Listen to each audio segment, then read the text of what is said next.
I'm joined here with our friend Gemma Corcelli. She is the Executive Director of the Gloria Gemma Foundation. Thank you so much for joining us today. Thank you for having me, Molly. Thank you. We're really excited to have this conversation today. So the foundation does so much. It's a nonprofit organization that was founded in 2004 in honor of your mother, Gloria Gemma. And so wanted to have the conversation with you because October is Breast Cancer Awareness Month.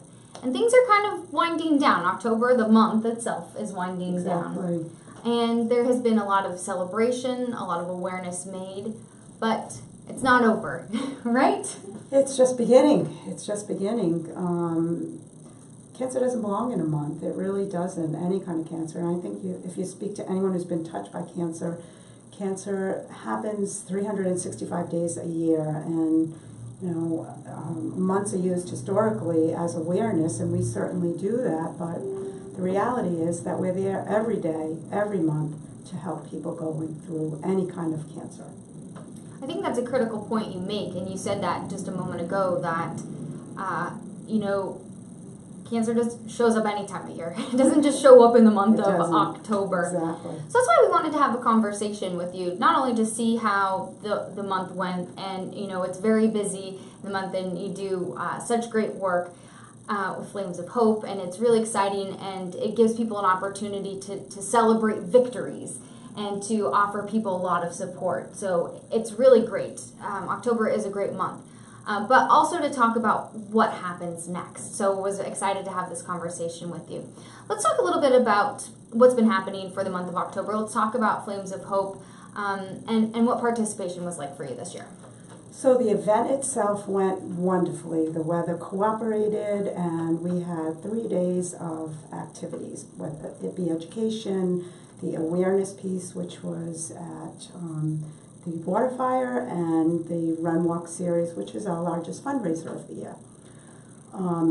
We were thrilled to have the opportunity to provide all of that to the community, and but we're so much more than that. And I think for us as an organization, we encourage people all year long. So we let people historically have known us from that pink State House, but we really don't like to just be recognized as that. We have a very dedicated team that works every day to make sure that the resources and education are there for the community every day, not just in the month of October. So although we love Flames of Hope, and it's certainly a very big piece of our awareness during the course of the year, we look forward to showcasing all the other programs and services we provide on a daily basis.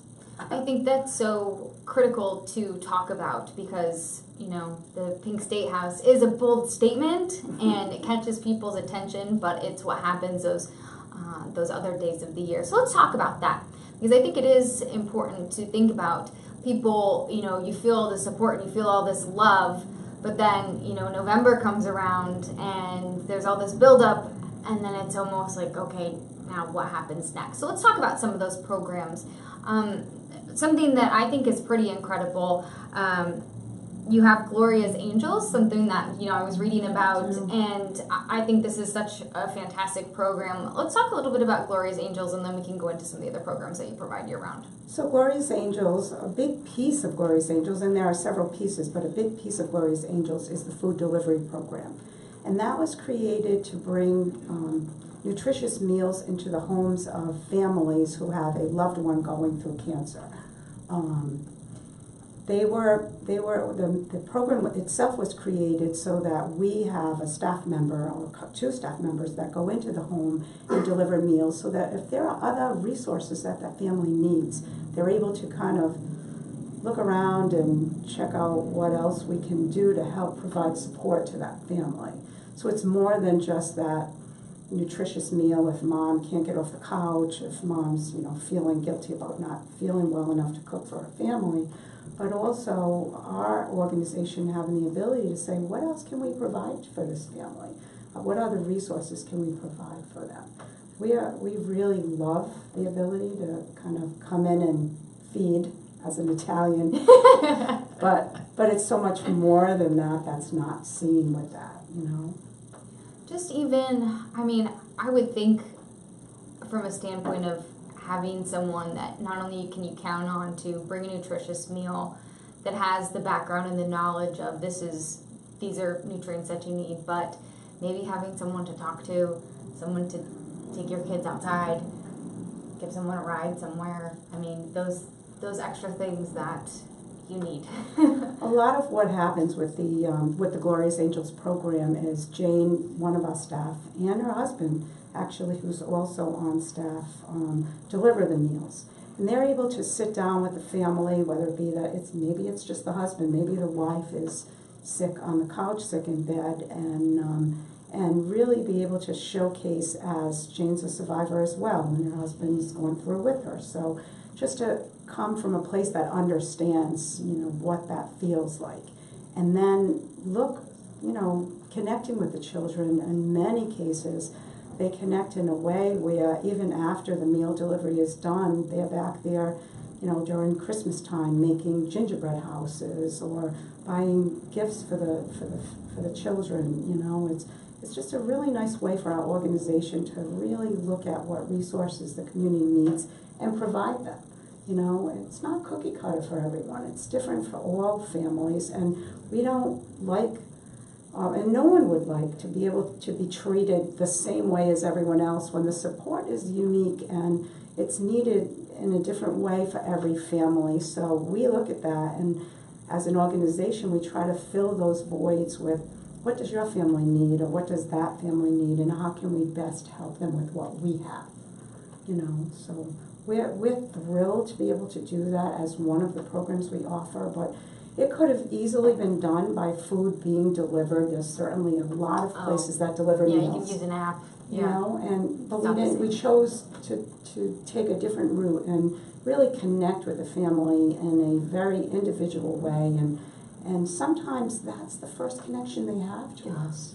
Is it builds the trust that allows them to connect to other programs, because Breast Cancer Awareness Month or any Cancer Awareness Month might bring people out to support that a month or that awareness initiative, but in fact, the reality is that family might not come out all year long, just that time.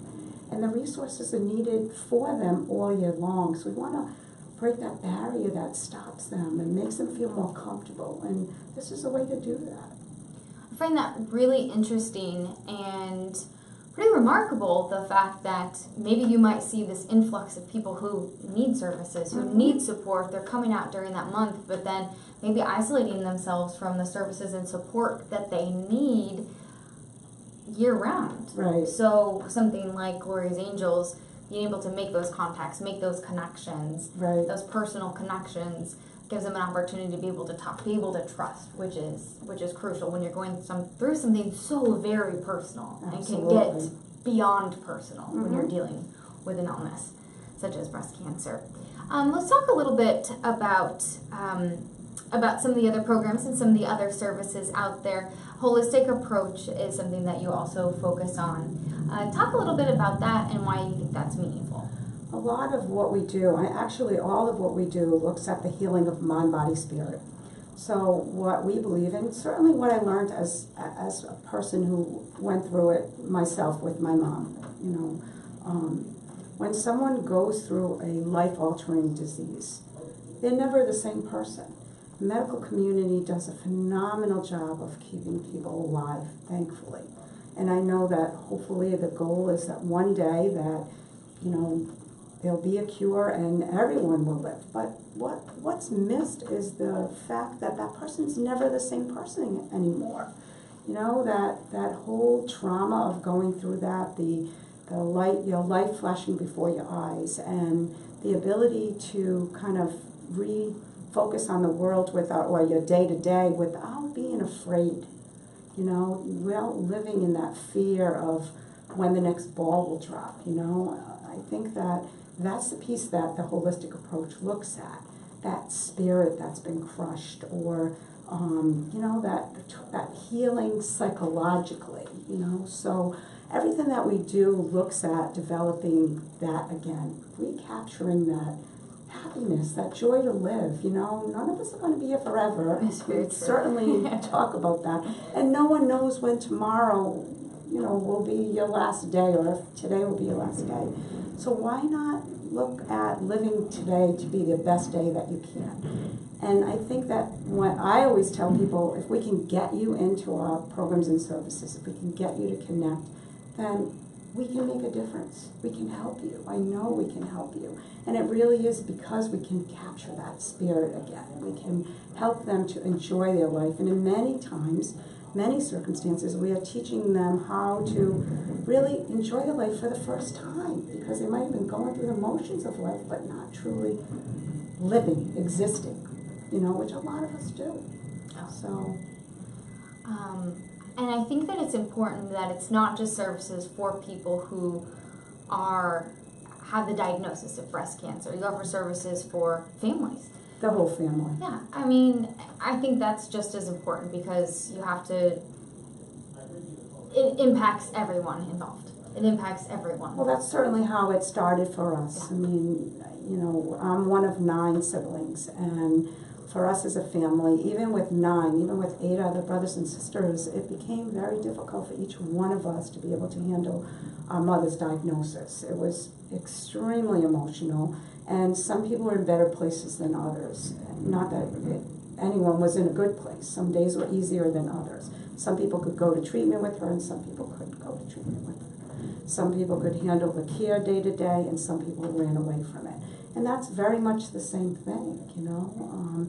So for us as an organization to look at how can we support that family is really important to us as a family-run organization or a family foundation. So because we know what that feels like. So for us to be able to know the family, the husband, the wife, the mother, the children, the partner or significant other, that whole dynamic of family, because that diagnosis impacts them all, changes your life. And it impacts everyone involved. So I think that's really neat to be able to support everyone and help everyone get through and heal in whatever manner. And heal. Heal in whatever manner possible. Just as we kind of wrap up here, something that you told me not too long ago, you said that October ends and it just gets busier. What do you mean by that? It does. It gets busier because there are people who recognize that breast cancer or cancer is more than a month. But for us, I think what we do is we come out of an event like that, we hear the stories, we connect with more people, and we understand how much more work needs to be done to provide those resources. And then we, as a team, we come together and we look at what else can we do? How else can we develop programs and services? What did we hear in that weekend that we can change and make better for the community that we live in, that can help our families, our local families? And so that's how it becomes busier for us as an organization, because we have a great team that's constantly looking at ways we can make things better and help more. I love that. Continuing the mission to help heal in every way, shape, and form. Maria, thank you so much for joining me today. This has been a great conversation, and thank you for all the good work that you continue to do in the community.